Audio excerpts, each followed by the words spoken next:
सकृदधर सुधां स्वां मोहिनीं पाययित्वा सुमनसैव सद्यस्तत्यजे स्मान् भवाद्र परिचरति कथं तत्पादपद्मन्ति पादपद्मन्ति पद्मौ यपिबत हृतचेता उत्तम श्लोक जल्पै।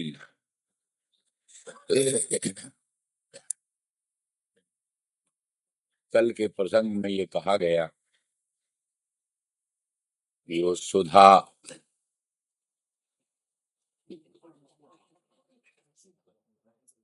मोहिनी है, इसलिए सुधा दान, अमृत का दान वो प्रशंसनीय नहीं। जैसे तंत्र मंत्र से अभिमंत्रित मोदक मोहजनक होने के कारण, मूर्छादि हेतु होने के कारण तो वो प्रशस्त नहीं होता। कोई ऐसा मोदक दे दे जिससे प्राणी बेहोश हो जाए तो वो मोदक का दान नहीं माना जाता, जुर्म। तो पुलिस के अधिकारी पा जाएं तो उसको दंड दें, पकड़े। इस प्रकार से मोहिनी सुधा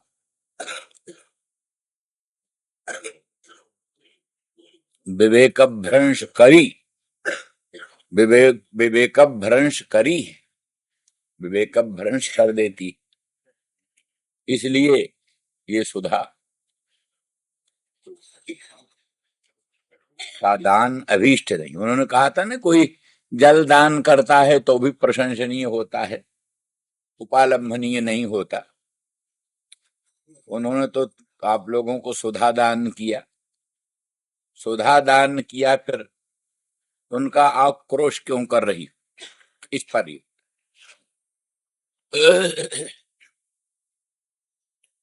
तो बोले फिर इस मोह के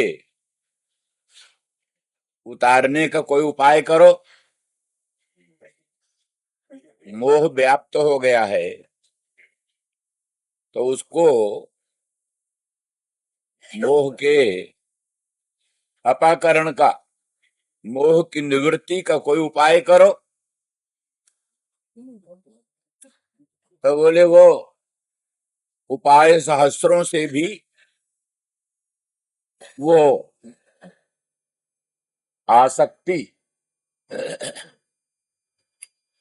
मदन मोहन श्याम सुंदर ब्रजेंद्र नंदन के मंगलमय मुख चंद्र की सुमधुर अधर सुधारस को पान कर लेने से जो आसक्ति होती है, जो विवेक भ्रंश होता है, वो किसी भी उपाय से निवर्तनीय नहीं, किसी भी उपाय से उसकी निवृत्ति नहीं होती।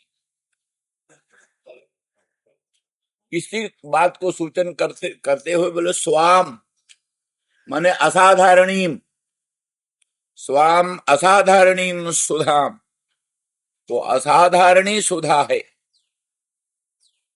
उसकी कोई चिकित्सा ही नहीं।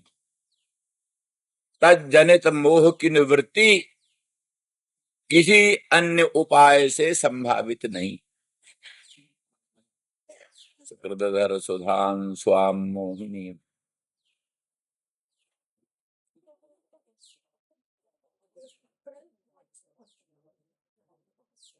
तो गोपांगना कहती हैं, असल में श्याम सुंदर ने ये सुधा दान क्यों दिया? कोई उपकार बुद्धि से नहीं, किंतु इसलिए कि ये गोपांगना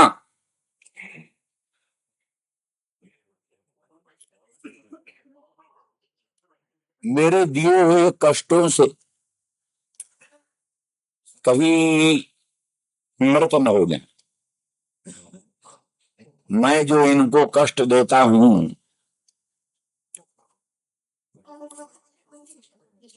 इनको मोहित करके, और बताया न पीछे कि आसक्ति जनक सुधा का पान करा करके, अमृतमय मुखचंद्र के सुमधुर अधर सुधा रस का पान करा करके उन्होंने आसक्ति उत्पन्न कर दी, मन दुरंत लालसा उत्पन्न कर दी।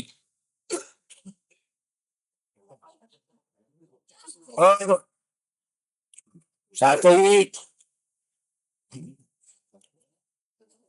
अधर सुधा का पान करा करके जाति भ्रंश भी संपादित कर दिया। अधर सुधा का पान से जाति भ्रंश और विवेक भ्रंश के द्वारा भक्ति ज्ञान आदि जो पुरुषार्थ साधन है उनका भी अपनोदन कर दिया, माने और किसी पुरुषार्थ लायक भी नहीं रह गए। श्याम सुंदर के मुखचंद्र की सुमधुर अधर सुधा रस का पान करके विवेक भ्रंश हो गया। अब ज्ञान और भक्ति के भी साधन नहीं रह गए, क्योंकि ज्ञान भक्ति में तो अपेक्षित होता है विवेक। विवेक ही न रहा तो कैसा विज्ञान विज्ञान होगा, कैसी भक्ति होगी। और अपने आप त्याग करके जो आश्रय था उससे भी विदुर कर दिया, आश्रयहीन कर दिया। मान लिया लोक त्याग होए, परलोक त्याग होए, जिसके लिए लोक त्याग होए, जिसके लिए परलोक त्याग होए वो तो मिले, परंतु यहां तो लोक भी गया और परलोक भी गया, और जिसके लिए सब कुछ त्यागा वो भी गया। इस प्रकार से विचित्र दशा उन्होंने प्राप्त कर दी। और इस दशा में भी मर न जाए इसलिए अमृत पिला दिया कि मरे भी नहीं, नहीं तो मर जाने पर तो शांति हो जाती, दुनिया भर के दुखों की निवृत्ति मृत्यु से हो जाती। पर अमृत पिला दिया इसलिए कि मरेंगे नहीं। वो अमृत कोई हितमुंजी से नहीं पिलाया, इसलिए कि अमृत पिए रहेंगे तो मरेंगे नहीं, इनको खूब दुख देते रहेंगे अच्छी तरह से। नाना प्रकार का दुख देने पर भी मरेंगे नहीं, इनको दुख देते रहेंगे। तो पीछे कहा ना, इनका और कोई स्वार्थ नहीं है। मधु जो होता है भ्रमर, भ्रमर का तो कुछ स्वार्थ होता, वो तब तक अरविंद का मकरंद रस पान करता है, भूखा होता है, शुभातुर होता है, मालती के मकरंद का पान करता है और पराग का पान करता है, तो वो तो क्षुधातुर है। क्षुधा रूप दुख निवृत्ति के लिए विभिन्न विभिन्न विभिन्न विभिन्न पुष्पों का रसपान करता है, और तृप्ति न होने से कुछ दूसरे में जाता है। तृप्ति कोई किसी को भूख मिट जाए तो न जाए, लेकिन एक कमल के पुष्प का रसपान किया, तृप्ति नहीं हुई तो दूसरे कमल में दूसरे कमल में पुष्प रसपान करने के लिए गया, उसमें भी तृप्ति नहीं है तो तीसरे में गया, चौथे में गया, तो वो तो क्षुधातुर व्याकुल है। इसलिए क्षुधा रूप देश की निवृत्ति के लिए अन्य अन्य पुष्पों को त्यागता जाता है, नए नए पुष्पों को ग्रहण करता जाता है। और ये तो इनके तो अधर में सुधा है, इनको तो कोई सुधा का प्रश्न ही नहीं। जिसके अधर में सुधा हो उसको तो कोई सुधा का प्रश्न नहीं, इसलिए इनका कोई स्वार्थ नहीं है। ये तो सिर्फ एकमात्र सुमनसों को दुखदान देना ही इनका सुख है। सुमनस लोगों को, उत्तम मन वाले जो हैं, सीधे साधे उत्तम मन वाले, ऐसे लोगों को दुख देना ही इनका सुख है, उसी को सुख मानते। इसलिए अभी लोग मर जाएंगे तो दुख किसको देंगे? ये लोग मर जाएंगे तो दुख किसको देंगे? इसलिए अमृत पिला करके मरण से भी वंचित कर दिए। और तो पुरुषार्थ से क्या मिलेगा? मरना भी नहीं मिलता, मरना भी मिलना दुर्लभ है।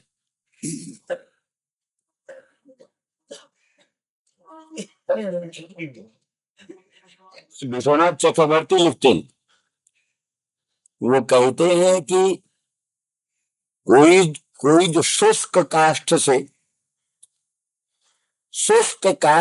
किसी को दग्ध करे, सूखी हुई लकड़ी से कोई किसी को जलावे एक बात, और कोई गीली लकड़ी से किसी को जलावे, तो गीली लकड़ी से जो किसी को जलाता है उसकी अपेक्षा तो सूखी लकड़ी से जलाना बहुत अच्छा है, जल्दी मृत्यु तो संपन्न हो जाता है। तो शुष्क काष्ठ का जलाना, शुष्क काष्ठ द्वारा जलाना, इसकी अपेक्षा आर्द्र काष्ठ से, गीले काष्ठ से जलाना, ये अधिक दुखदान का हेतु होता है। इस रीति से इन्होंने अगर सुधा पिला करके, अगर अमृत पान करा करके और मरण को दुष्ट बना दिया, कठिन बना दिया, जैसे आर्द्र काष्ठ से कोई जलावे, उस प्रकार की स्थिति उत्पन्न की कर दी कि मरना भी असंभव हो और नाना प्रकार का दुख भी मिलता रहे। इस तरह से देवांगना अपने श्याम सुंदर मदन मोहन ब्रजेंद्र नंदन कृष्णचंद्र के प्रति अपने हृदय का रोष प्रकट कर रही है। रोष, प्रणय कोप, प्रणय कोप।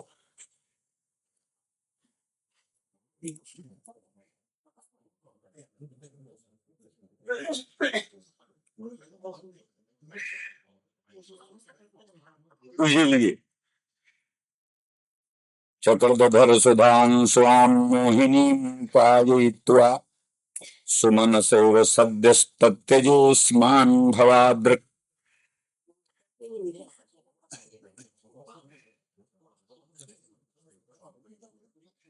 एक भेद और कहते मधुपस्तु सुमन रसम पीत्वा गच्छति। मधुप जो है, मधुप ब्रह्मर है, तो सुमनस का रस पान करके जाता,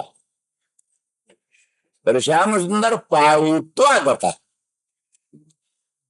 वो तो रस पान करके जाता है और ये रस पिला कर जाते, ये रस पिला कर जाते, ये भेद है।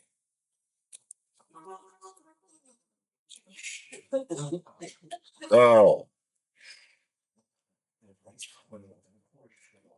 इस अंश में तुल्यता कि वो सुमनस निरर्थक हो जाता है, बेकार हो जाता, नीरस हो जाने से, नीरस हो जाने से, शुष्क हो जाने से सुमनस अकिंचित कर हो जाता है।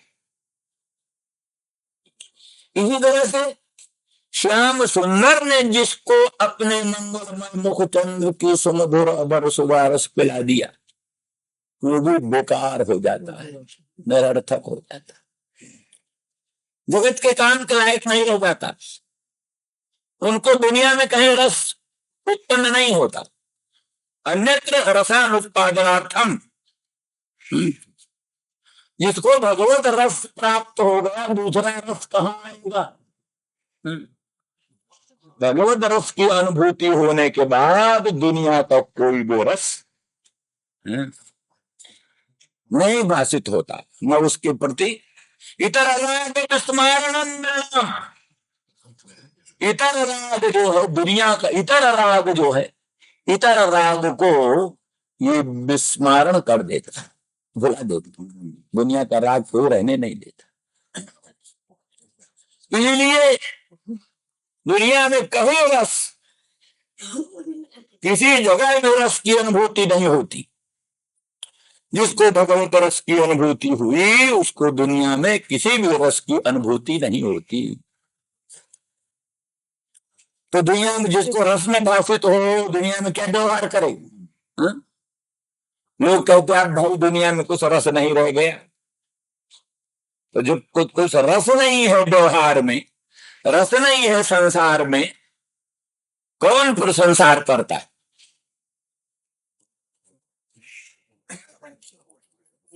इस तरह से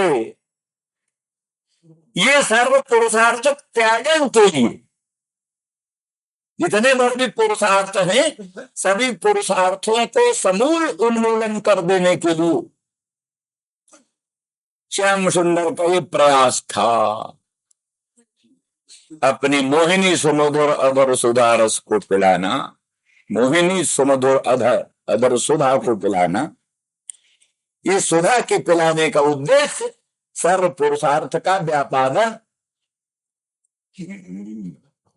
लौकिक पुरुषार्थ की सामग्री प्रथम से विद्यमान थी, उसको मिटा देना, पारलौकिक पुरुषार्थ की सामग्री को भी मिटा देना, अकिंचित कर देना, और स्वयं को भी हटा लेना, दूर कर देना। इस प्रकार से सर्व पुरुषार्थों से वंचित कर देना मात्र उनका उद्देश्य है, लक्ष्य है। अन्यथा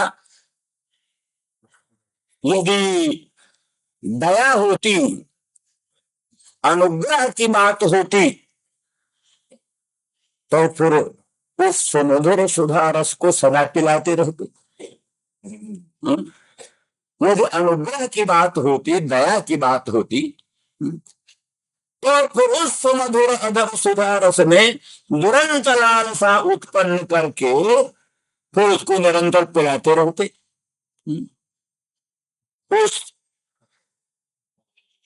उसकी प्राप्ति में बाधा तो डाल दिया। इसलिए सकृत ही एक बार उस मधुर अधर सुधा रस पिलाया, दुरंत लालसा उत्पन्न करके स्वयं अपसुत हो गए, हट गए। इसलिए मारून कहता है यही सब उद्देश्य था। कहा जा सकता है कि आखिर सुधा पिलाने का उद्देश्य क्या था?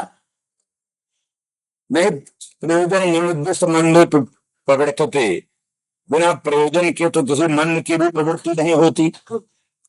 तो सुधा पिलाने का उद्देश्य क्या था? कोई स्वार्थ था श्री कृष्ण का? ये तो कह नहीं सकते। स्वार्थ कुछ होता तो त्याग ही क्यों करते? स्वार्थ होता तो त्याग क्यों करते?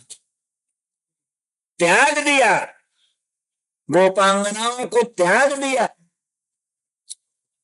ब्रह्मंतनी जनों को, उनकी शिरोमणि भूता राधा रानी वृषभानुनंदिनी को त्याग दिया। त्याग देने से मालूम पड़ता है मोही सुधा पान कराने का कोई अपना स्वार्थ उनका नहीं था। अपना स्वार्थ होता तो त्यागते नहीं। अब रहा गोपांगनाओं का कोई स्वार्थ है, सो भी नहीं सिद्ध हुआ।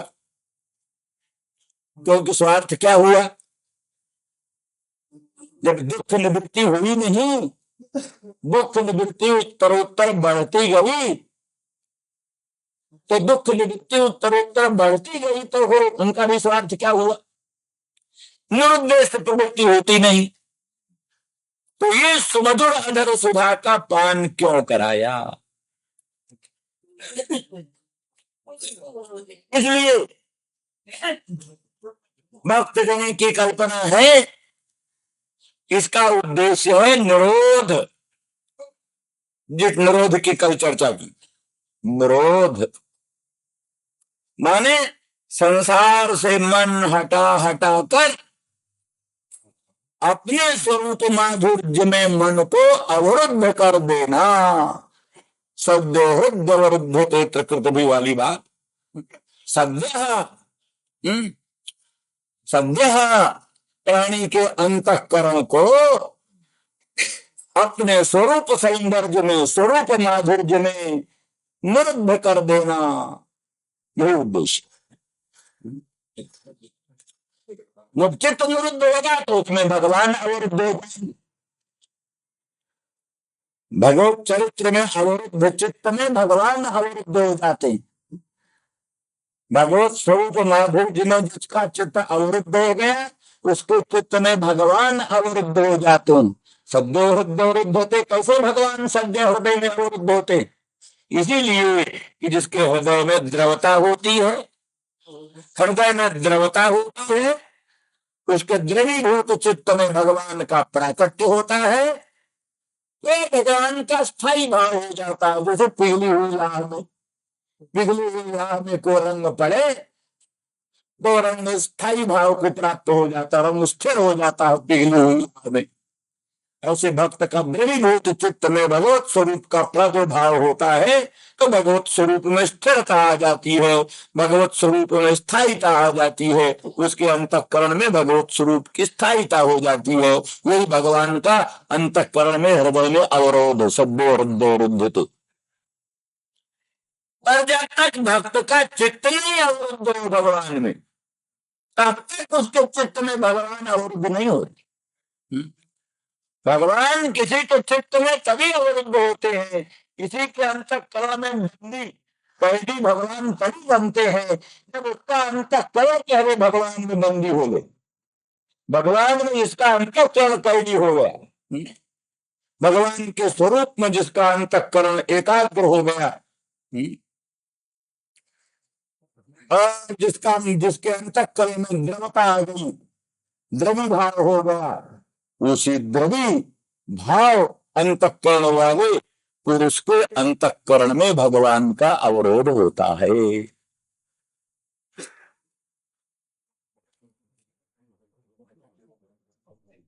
इसलिए यही उद्देश्य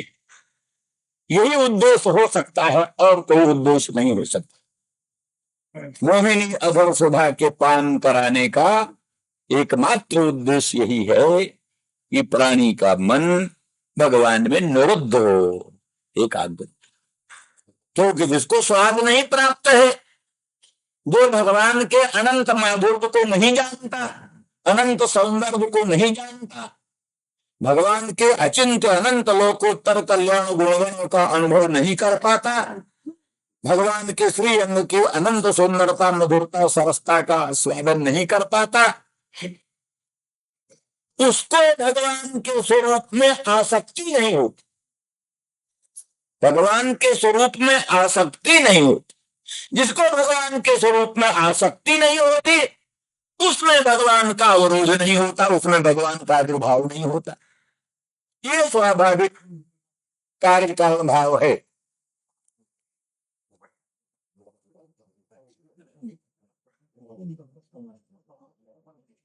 उस दृष्टि से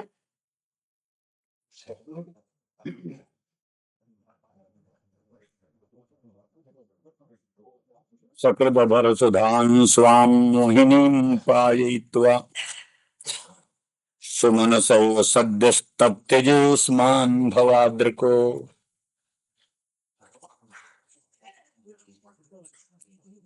परिचरतु कथं तत्पाद पद्मन्तु पद्मा पिबत रत चेता उत्तम श्लोक जल्पैः। माने फिर ये शंका होती है कि तुम इतना श्याम सुंदर श्री कृष्णचंद्र में दोषानुसंधान करती हो, इतना दोष चिंतन करती हो, पर देखो तो नारी जनों में परम श्रेष्ठ, परम पूज्य, परमादरणीय ऐश्वर्याधिष्ठात्री महालक्ष्मी भगवती, जिस नारी पर बहुत बड़ी प्रशंसा करने लगते तो कहते हो तो क्या ग्रह लक्ष्मी है, ग्रह लक्ष्मी, घर तो लक्ष्मी। लक्ष्मी को उपमा दे देते हैं।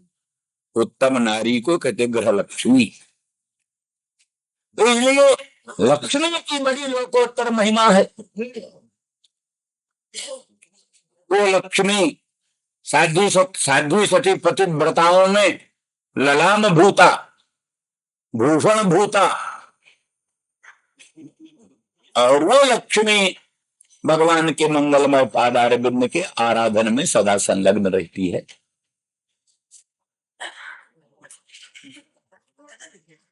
तो ऐसी स्थिति में आप लोगों की ओर से इतना दोषानुसंधान कृष्ण में अनुचित। तो एक क्षण के लिए निरुत्तर होती हैं, अबाक होती हैं, परंतु क्षणांतर में ही उत्तर सूझता है। हाँ, आश्चर्य तो है किस तरह से लक्ष्मी ऐश्वर्याधिष्ठात्री महालक्ष्मी त्रिरत्नों में ललाम भूता, रत्न भूता लक्ष्मी वो कैसे श्याम सुंदर कृष्णचंद्र के पादार बिंब की आराधना करती है। तो आश्चर्य की, परंतु फिर कहती है कोई आश्चर्य की बात नहीं। अभी कहत चेता उत्तम श्लोक जलपई हुई।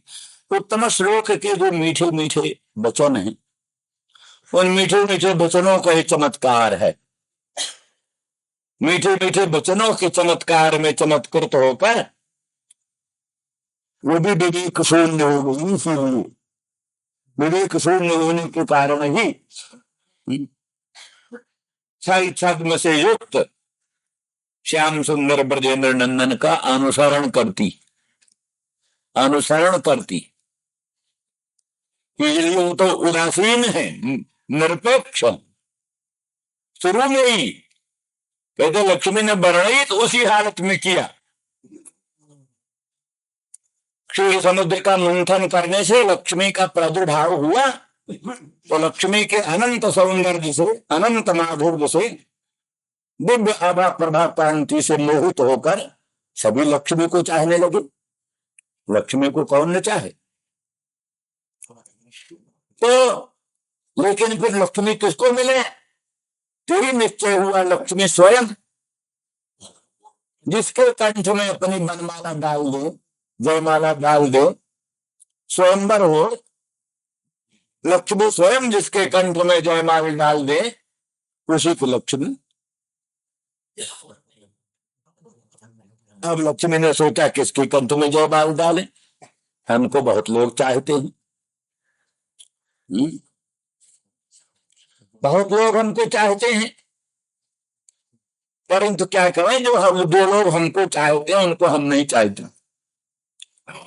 बहुत से लोग हमको तो चाहते हैं पर हम नहीं उनको चाहती, हमारा मन उनकी ओर आकृष्ट नहीं होता। और वो कोई सुमंगल है जिसको हम चाहते हैं, वो हमको नहीं चाहता। जो हमको चाहते हैं उनको तो हम नहीं चाहती, और जिनको हम चाहते हैं वो हमको नहीं चाहते। यही तो कहानी। लक्ष्मी के पीछे पड़े हुए जो लोग हैं, लक्ष्मी को बुला रहे हैं, आओ आओ लक्ष्मी, आओ आओ लक्ष्मी। वो लक्ष्मी से बहिष्कृत, लक्ष्मी उनके यहाँ आती नहीं। और भगवान को अनंत ब्रह्मांड नायक अशरण शरण अकारण करुण करुणा वरुणालय भगवान को लक्ष्मी चाहती है, पर भगवान निरपेक्ष आप्त काम पूर्ण काम आत्मा राम परम निष्काम। तो उनके लिए लक्ष्मी का कोई प्रयोजन नहीं।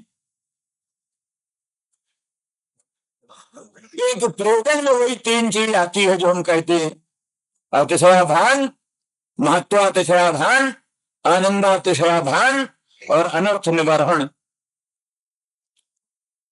महत्व, अगर भगवान में कुछ महत्व कम हो गए, सीमित महत्व हो, तो लक्ष्मी के आने से भगवान का महत्व बढ़ जाए।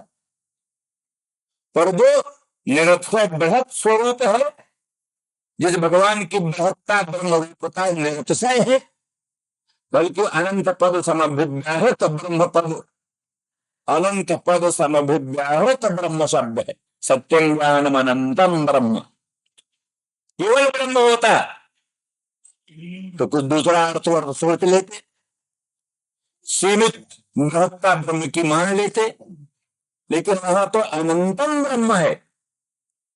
इतना बृहत्तम वस्तु का नाम ब्रह्म है कि जो बृहत्तम अनंत है, देश काल वस्तु परिच्छेद से शून्य। तो अनंत जो बृहत है उसमें लक्ष्मी के आने से कोई महत्व बढ़ जाएगा, इसकी आशा नहीं, महत्वातिशयाधान की संभावना नहीं। अच्छा, कुछ आनंद बढ़ जाए भगवान में लक्ष्मी के आने से, तो कहते स्वरूप से जो आनंद सिंधु सुख राशि, जो आनंद सिंधु है, सुख राशि है, अनंत ब्रह्मांड अंतर्गत ब्रह्मादिदेव शिरोमणियों का आनंद उसका कण है। अनंत ब्रह्मांड में जो अनंत अनंत ब्रह्मादिदेव शिरोमणि है, उनका जो आनंद है उस आनंद सिंधु का एक बिंदु है, कण है। ऐसी परिस्थिति में लक्ष्मी के आने से उन भगवान में आनंदातिशय बढ़ जाएगा, उसकी भी संभावना नहीं। आनंदातिशय का आधान नहीं संभव है, महत्वातिशय का भी आधान संभव नहीं। अच्छा चलो, अनर्थ निवारण हो जाए, लक्ष्मी आए तो कुछ अनर्थ दूर हो जाए, तो अनर्थ पहले हो तो अनर्थ हो तो दूर होगा। अनर्थ है ही नहीं त्रिकाल में, जिसमें उसमें लक्ष्मी के आने से किसी अनर्थ निवारण की संभावना हो ही नहीं सकती। इसलिए तीन जो प्रयोजन होते हैं लक्ष्मी के आने का, या किसी लोकोत्तर कल्याण गुणगणों के आने का, तीन प्रयोजन जो होते हैं, महत्वातिशयाधान, आनंदातिशयाधान, अनर्थ निवारण, ये तीनों संभव नहीं। इसलिए आप्त काम, पूर्ण काम, आत्माराम, परम निष्काम भगवान है, उनको लक्ष्मी की अपेक्षा नहीं, गुणों की भी अपेक्षा नहीं। इसलिए निर्गुण सर्वे भजन्ति निरपेक्षकम, भगवान कहते मैं तो निर्गुण हूं, पर निर्गुण मुझ निर्गुण को गुण भजते, मुझ निर्गुण को गुण भजते। तो गुण भजती है तो क्या करेंगे, यथा माम तत्वंते तांस तथो भगवान में हम, जो मुझको जैसे भजता है तो मैं भी उसको भजता हूँ। जब गुण मुझको भजते हैं तो फिर मैं भी गुणों को स्वीकार कर लेता। भगवान के मंगल का मुखचंद्र का अनंत सौंदर्य है, अनंत माधुर्य है, श्री अंग की आभा प्रभा शोभा कांति अनंत है। तो ही भूषणों ने कहा महाराज हमको धारण कर लो कृपा कर। कौस्तुभमणि ने तपस्या किया, कुंडल ने तपस्या किया। कुंडल कौन? सांख्य योग, सांख्य योग यही भगवान के दोनों कानों में कुंडल। तपस्या किया उन्होंने। कौस्तुभमणि जो संपूर्ण रत्नों का सार है, उसने तपस्या किया, जन्म जन्मांतर तपस्या करके भगवान को प्रसन्न कर लिया। भगवान प्रसन्न हो गए तो बोले बरम भूत वर मांगो, तो उन्होंने कहा हमको आप अपना भूषण बना लो। ये पवित्रता जो है, पवित्रारोपण, वैष्णव व्रत चलता है तो व्यापक वैष्णव में शरीर में सभी में होना चाहिए पवित्रारोपण। उसकी यही कथा है कि वो वासुकी नाग का छोटा भाई देवभाग, उसने बड़ी तपस्या किया, बड़ी तपस्या किया युग युगांतर तक। भगवान भूत भावन सदाशिव जी प्रसन्न हो, बोले वरदान मांगो। वरदान मांगो तो कहा महाराज हमको अपने कंठ का भूषण बना लो। भगवान ने कहा अच्छा भाई आ जाओ। तो भगवान के गले में जो तो जहरीला भयंकर विशाला सांप है, तो वही है वासुकी नाग का सगा भैया। तो फिर भगवान ने उसको निहाल कर दिया। आगे कहा देखो जो तुमको धारण नहीं करेगा उसका सारा जग तपदान व्यर्थ जाए। इसलिए पवित्रारोपण का नियम है। तो तू चाहे तो श्रावण शुक्ला एकादशी को, श्रावण शुक्ला पूर्णमासी पवित्रा बना करके और उसकी विधि विधान पूर्वक पूजा करके उस पवित्रा को भगवान को भी अर्पण करना चाहिए और स्वयं भी भगवत प्रसाद रूप में ग्रहण करना चाहिए। तो ये सब भगवान को अपेक्षा नहीं थी उस बासुकी नाग के गले में लगाने का, किंतु उसने तपस्या किया तो क्या करे। भगवान को कौस्तुभमणि की अपेक्षा नहीं थी, भगवान को कुंडल की अपेक्षा नहीं थी, क्योंकि उनकी तो सुंदरता, मधुरता, सरसता जो यह परंपार थी। क्या आवश्यकता थी भूषण अलंकार की। लेकिन जब भूषणों ने तपस्या किया, गुणों ने तपस्या किया, जन्म जन्मांतरों तक तपस्या करके वरदान मांगा, हमको कृपा करके आप अंगीकार कर लो, तो भगवान ने अंगीकार कर लिया। ऐसी लक्ष्मी देख लिया कि जो हमको चाहते हैं उनको हम नहीं चाहती, और जिसको हम चाहती हैं वो हमको चाहता ही नहीं। लेकिन जो कुछ भी हो, चाहे चाहे न चाहे, पर हम तो उनको भजेंगे, हम तो उन्हीं के कंठ में जयमाला डालेंगे। बस ये सोच करके लक्ष्मी ने भगवान के कंठ में जयमाला डाल दी।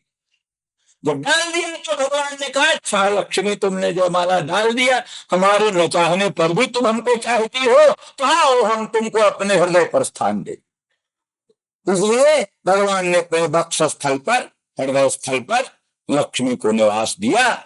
इसलिए जो वाम वक्ष स्थल पर वामावर्त जो सुवर्ण वर्ण रोमराजी है, वामावर्त की सुवर्ण वर्ण रोमराजी वाम वक्ष स्थल पर भगवान के विराजमान है, वही श्री का चिन्ह, लक्ष्मी का चिन्ह। तो लक्ष्मी को भगवान ने, अर्थात जो न चाहने पर भी भगवान को चाहता हो, उसको भी भगवान बड़ा आदर देते हैं और उसको लक्ष्मी को अपने हृदय स्थल पर निवास स्थान।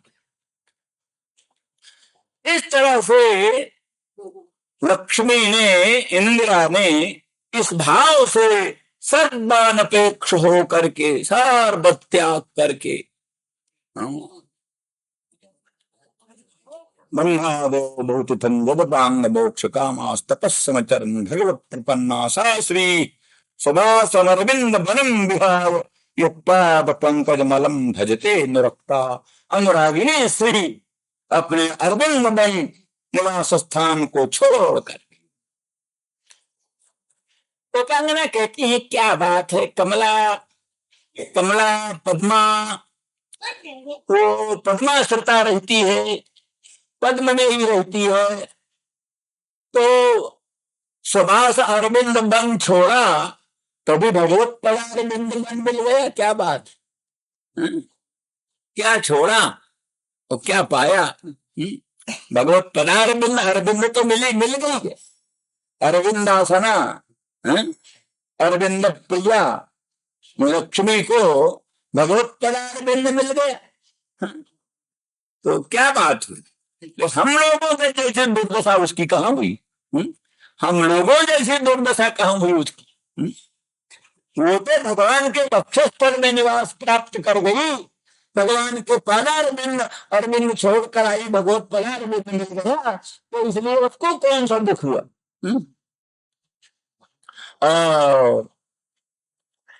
लेकिन हम लोगों की अवस्था दूसरे ढंग की।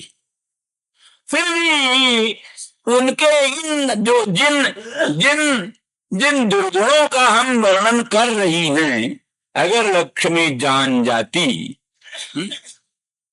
तो ऐसे कुटिल कृष्ण का संबंध वो भूल कर भी न करती।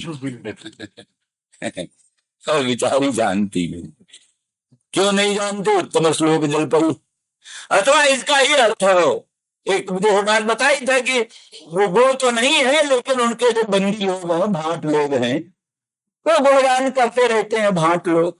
हमने कहा ना, भैंस का भी गुणगान करने लगे, बोले तुम जैसे कृष्ण थे वैसे तुम हो, तो उनका क्या है। तो बाकी यहाँ दूसरा एक अर्थ है, ये कहते उत्तम श्लोको यशः जे शांते उत्तम श्लोका नारदादय भगवत भक्ता। नारदादी भगवत भक्त, उनका जो जल्प है, जल्प माने जल्प कथा होती है। न्याय शास्त्र में 3 प्रकार की कथा होती है, एक बाद, एक जल्प, एक वितंगा। बाद, जल्प, वितंगा। बाद कथा तो वो होती है जिसमें गुरु शिष्य दोनों वादी प्रतिवादी बनकर और तत्व निर्णय के लिए परस्पर विचार विनिमय करते हैं। गुरु शिष्य दोनों तर्क प्रतितर्क के द्वारा तत्व निर्णय के लिए प्रयास करते हैं। वो कथा बाद कथा, तत्व निर्णय अवसाना कथा बाद कथा। वितंडा कथा वो है जहां स्वपक्ष स्थापनाहीन परपक्ष खंडनम चलता है। अपने पक्ष की स्थापना न करके केवल परपक्ष का खंडन करना ही जहां उद्देश्य, ये वितंडा। प्रजल्प कथा वो होती है जिसमें स्वपक्ष स्थापना पूर्वक परपक्ष खंडन, परपक्ष खंडन होता है पर परपक्ष खंडन के साथ साथ स्वपक्ष स्थापना होती। तो स्वपक्ष स्थापना पूर्वक परपक्ष खंडन नाम की जो जल्प कथा है, नारद आदि भगवत भक्तों की जो जल्प कथा है, माने स्वपक्ष स्थापन पूर्वक परपक्ष खंडन, तो भगवत भक्ति करनी चाहिए, कृष्ण भक्ति करनी चाहिए, मदन मोहन श्याम सुंदर के चरित्रामृत का रसास्वादन करना चाहिए। इस स्वपक्ष स्थापन करके और पीछे जो कृष्ण के दोषारोपण वाले परपक्ष हैं, जो कृष्ण में दोषारोपण करने वाले परपक्ष हैं, उन परपक्षों का खंडन करते हैं। तो स्वपक्ष स्थापना करके परपक्ष खंडन करने वाला जो जल्प है, नारदादी भक्तों का जो जल्प कथा है, वो जल्प कथा से बिचारी लक्ष्मी अभिभूत हो गई, भोरी भारी उत्तर न दे पाई। उन उत्तम श्लोकों के जल्प का खंडन न कर पाई, इसलिए बिचारी लक्ष्मी उनके पाद पंकज की आराधना में लग गई। बोले क्यों नहीं खंडन कर पाई? क्या उसके पास कोई तर्क नहीं थे? क्या लक्ष्मी के पास कोई युक्तियां नहीं थी? लक्ष्मी अपनी युक्तियों से नारदादी भक्तों का पक्ष खंडन कर सकती थी। बोले उत्तम श्लोक इनका यश दिग्दिगंत में फैला हुआ है। भाई बनाए की बात होती है, इसका प्रभाव दुनिया पर पड़ा हुआ है। वो छोटी सी साधारण सी बात कोई कहे तो भी लोग उसी को मानते। छोटी सी साधारण सी भी बात कहे कोई, अब गांधी जी आदि बिल्कुल तर्कहीन बात, बहुत नगण्य बात कहते थे, लेकिन सारे अखबारों में बड़ा महत्व देते थे, बड़ा प्रचार टीका टिप्पणी और संपादकीय और तमाम दुनिया भर की क्या क्या बातें निकलने लगती थी। सब कहते वाह वाह वाह वाह, बहुत अच्छी बात कही। और बात कुछ नहीं, बात क्या थी? जो ये मतलब ये हुआ कि उनका एक यश बढ़ चुका था, एक प्रभाव बढ़ चुका था। इसका प्रभाव बढ़ जाता है, यश बढ़ जाता है, एक बार आतंक जम जाता है तो उसकी साधारण सी बात भी महत्व की लगने लगती है। ऐसे नारदादी उत्तम श्लोकों का यश संसार में धूप दिगंत में फैल चुका है, उनका प्रभाव महिमा फैल चुकी है, इसलिए उनकी साधारण सी बातों का महत्व बढ़ जाता है। दूसरों के लोगों की जितना बातों का महत्व नहीं बढ़ पाता। इस प्रकार की स्थिति, तो इसलिए तो चेता इस तरह से उत्तम श्लोक जल्पों से या तो उनके जो प्रशंसक लोग हैं उनकी अधिक उक्तियों से बार बार कहने से, असल में बात तो ही होती है भगवान के चरणों में मन किसी का कैसे, यानी ये तो तय तो नहीं है गोपांगना संवाद आक्षेप के रूप में, दोषानुसंधान के रूप में, लेकिन रूपांतर से साधनोपदेश भी, रूपांतर से साधन का उपदेश भी है। सचमुच भगवान के प्रति आकर्षण कैसे होता है? भगवान में दोषों का अनुसंधान न होकर भगवान में अनंत गुणों का ही अनुसंधान क्यों होता है? असल में उत्तम श्लोक जल्पों से होता है, उत्तम श्लोक जल्पों से होता है। भगवत भक्तों का संग करने से भगवत भक्तों के जो भगवत संबंधी वचन है, भगवत भक्तों के जो भगवत संबंधी वचन है, उन्हीं से भगवान की प्रीति बढ़ती है। नाना प्रकार के दोष तो अपने आप बुद्धि में आते हैं। लेकिन जो भक्तों का सत्संग करते हैं उनमें ये स्वभाव आ जाता, गुण तुम्हार समुझई निज दोष, गुण तुम्हार समुझई निज दोष, जो सब भांत हाँ तुम्हारा भरोसा। ये तो सब भांत से आपका ही भरोसा। हर एक काम में भक्त अपना ही दोष समझता है, दोष हमारा ही हो, भगवान का दोष कुछ नहीं। भगवान तो परम कृपालु है, परम दयालु है। ये भाव जो भक्त के मन में आता है, अपना दोष ही भाषित होता है, भगवान का गुण ही भाषित होता है। ये किसका प्रभाव है? ये भगवत भक्तों के संग का प्रभाव। जो भगवत भक्तों के संग में बैठते हैं, भगवत भक्तों की सभा में बैठते हैं, भगवत भक्तों के मुखार बिंद से निर्गलित भगवत चरित्रामृत का रसास्वादन करते हैं, उनको फिर भगवान में गुण ही गुण भाषित होने लगते हैं। भगवान में कोई दोष भाषित नहीं होता, दोष सब अपने में भाषित होने लगते हैं, गुण सब भगवान में भाषित होने लगते हैं। ये सब विशेषता भगवत संग, भगवत संगी संग का है। भगवत संगियों का जो संग है, भगवान के जो संगी हैं, भगवान के संगियों का संग होता है, तब ऐसी सब बातें आती हैं। तो इस दृष्टि से आश्चर्य प्रकट करती हुई कहती, परिचरति कथम तत्पाद पद्मंतु पद्मा, पद्मा उनके पादारविंद की परिचर्या क्यों करती है, कैसे करती है, ये सचमुच विचारणीय प्रश्न है।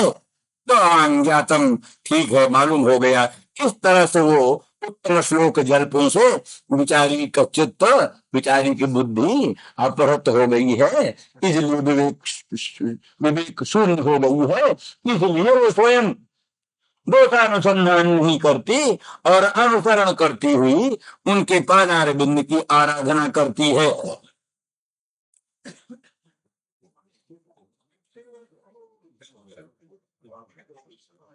और इसीलिए ये भी बात है कि श्याम सुंदर जैसे जैसे विष्णु ने जैसे क्या नाम सुमन श्रेणी को, सुमन श्रेणी मान देव श्रेणी, सुमनसा माने देवान, देवों की। विष्णु भगवान ने देवताओं को अमृत पिलाया, देवताओं को अमृत पिलाया। सब प्रसिद्ध आख्यान है पुराणों में। क्षीर समुद्र का मंथन हुआ, क्षीर समुद्र का मंथन हुआ, क्षीर समुद्र के मंथन से अमृत का प्रादुर्भाव हुआ। उस अमृत के लिए देवासुर संग्राम प्रस्तुत हुआ। देवता और असुर दोनों उस अमृत को पाने के लिए विहाल हो उठे, लड़ने को प्रस्तुत हो गए। देवताओं ने चाहा हम अमृत छीन ले, असुरों ने चाहा हम अमृत छीन ले। देवासुर संग्राम अमृत के लिए प्रस्तुत हुआ। तो भगवान ने मोहिनी रूप धारण किया, मोहिनी रूप धारण किया। मोहिनी रूप धारण करके और अपने दिव्य सौंदर्य से, दिव्य माधुर्य से, लोकोत्तर प्रभाव से, अपनी मोहिनी शक्ति सब पर डालकर, मोहिनी का जादू डालकर सबको मोहित कर लिया। और असुर लोग मोहिनी को देखकर मोहित हो गए। उन्होंने स्वयं चर्चा चलाई, देखो सुनो, तुम तो बड़ी अच्छी हो, हमारा असुरों का, देवताओं का, भाई भाइयों का बड़ा विवाद हो रहा है, झगड़ा हो रहा है, तुम कहीं मध्यस्थ बन जाओ तो हमारा झगड़ा मिट सकता। तुम मध्यस्थ बन जाओगी क्या? बड़े अनुनय विनय से, बड़े प्रेम से किसी तरह से उससे बात करना उद्देश्य। मोहिनी के लोकोत्तर सुंदरता से मधुरता से मोहित होकर तो उन्होंने बल्कि कहा तो हमारा कैसे विश्वास करोगे? स्त्रियों पर तो विश्वास नहीं किया जा सकता। स्त्रियों पर विश्वास करना बुद्धिमानी नहीं हो। तो इसलिए तुम हम पर कैसे विश्वास करते हो? उन्होंने कहा नहीं नहीं, हम खूब विश्वास करते, पूरा इत्मीनान है हमें, तुम जो कुछ करोगे बिल्कुल न्याय करोगी, हमको 17 आने विश्वास। इस तरह से उन्होंने थोड़ा निखनन न्याय से पहले उनकी बुद्धि को डगमगाया, नहीं नहीं हम पर विश्वास नहीं करना चाहिए, स्त्री लोग। पर देखा वो विश्वास हटाना नहीं तो तुम स्थिर करना, तो थोड़ा निखनन न्याय से। जैसे कोई खूंटा पर हो, खूंटा गाड़ता है तो जरा हिलाता है, हिलाने का मतलब है कुछ कमजोर हो तो और दो। सुना निखनन मतलब ये कमजोर हो तो बड़ा और दो मार दे। तो इस तरह से थोड़ा निखनन न्याय से एक बार मान करके अंतिम मान लिया। और फिर उन्होंने अपनी मोहिनी शक्ति का जादू असुरों पर डालकर उनको चित्र लिखित सा रखकर मोहित करके और वो सुमनसों को, देवताओं को अमृत पिलाया, देवताओं को अमृत पिलाया और असुरों को वंचित कर दिया, असुरों को वंचित कर दिया, देवताओं को अमृत पिलाया। इस प्रकार से जैसे विष्णु ने सुमनसों को, देवताओं को अमृत पिलाया, उसी प्रकार से श्याम सुंदर ब्रजनंदन कृष्णचंद्र ने वो अमृत पिलाने का प्रसंग लेकर के अमृत पिलाया। पर अमृत के प्रसंग से वो ऐसा अमृत नहीं था, किंतु सब पक्षपात वैसा ही मालूम पड़ा जैसे देवताओं में पक्षपात किया, जैसे देवताओं में पक्षपात करके उनको अमृत पिलाया, उसी प्रकार के पक्षपात का नाट्य रच करके, पक्षपात का नाट्य रच करके और मोहिनी सुधा पिला दिया। मोहिनी सुधा मोहन करने वाली, आसक्ति पैदा करने वाली, दुरंत लालसा उत्पन्न करने वाली और बुद्धिभ्रंश करी सुधा को पिला करके और हमको प्रकार के पुरुषार्थों से वंचित कर दिया। और इसीलिए सद्य जी हमको कुछ सोचने समझने का अवसर ही नहीं दिया। हम पिए कि न पिए, ले कि न ले सुधा को, और ऐसा अन्याय करने वाले सुधा दानी को हम पकड़ ले, गिरफ्तार कर ले, इस सब बात को गुंजाइश न हुई, अवकाश न हुआ। सद्य शीघ्र ही त्याग करके अलग हो गए। सद्य स्मान पवाद। इस प्रकार से जो हम श्री कृष्ण के प्रति देशानुसंधान करती हैं वो अत्यंत उचित है, अनुचित नहीं।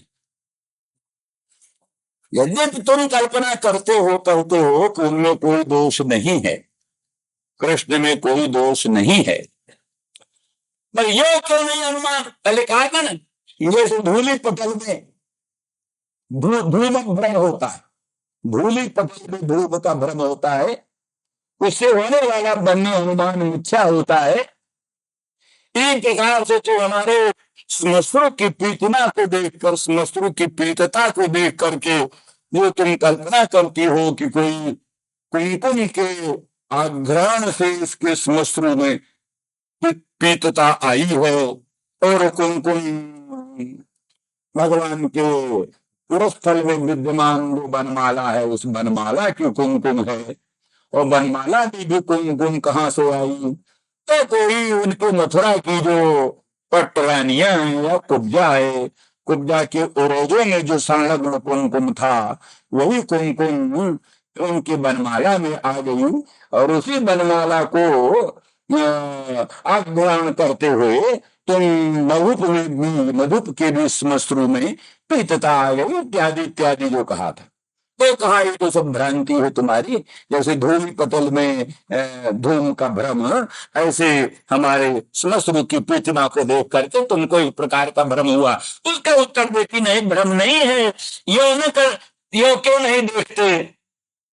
कोई प्राणी उत्तम वस्तु का त्याग तब करता है जब उससे उत्तम वस्तु मिले।